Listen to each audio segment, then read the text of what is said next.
Part 1. Orientation. If for any reason you leave emergency camp, even if only for a short period, leave a note in an obvious place stating in detail your plans and where you're going. Hudson's Bay Company. Where am I?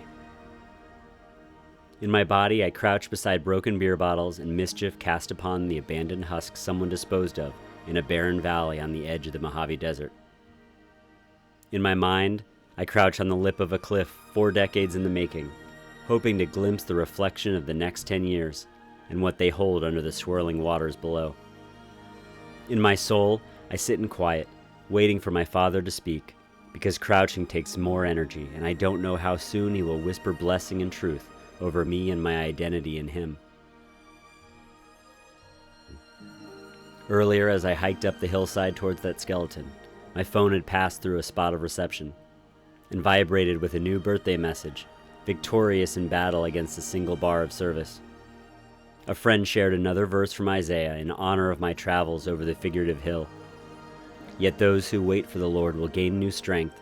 They will mount up with wings like eagles. They will run and not get tired. They will walk and not become weary.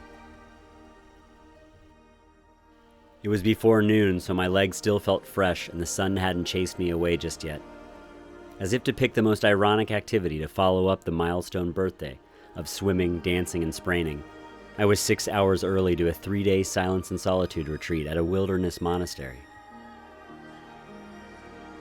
My wife drove me straight there after school drop-off because that was her only window of time for a long round trip. She nervously raced away without navigation support towards her final interview for a new job opportunity. She made it with minutes to spare.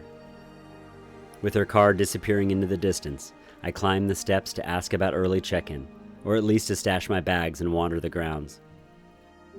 Loving numbers and the symbolism they carry, there's always a giddy voice in my mind on arrival at a new hotel, wondering what room will be base camp for the adventures to come.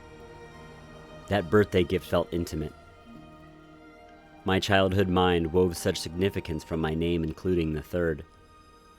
The early daydreams of a boy with a Roman numeral 4 and a Roman numeral 5 grandson were spitefully severed when it came to choosing a name from a different patriarchy.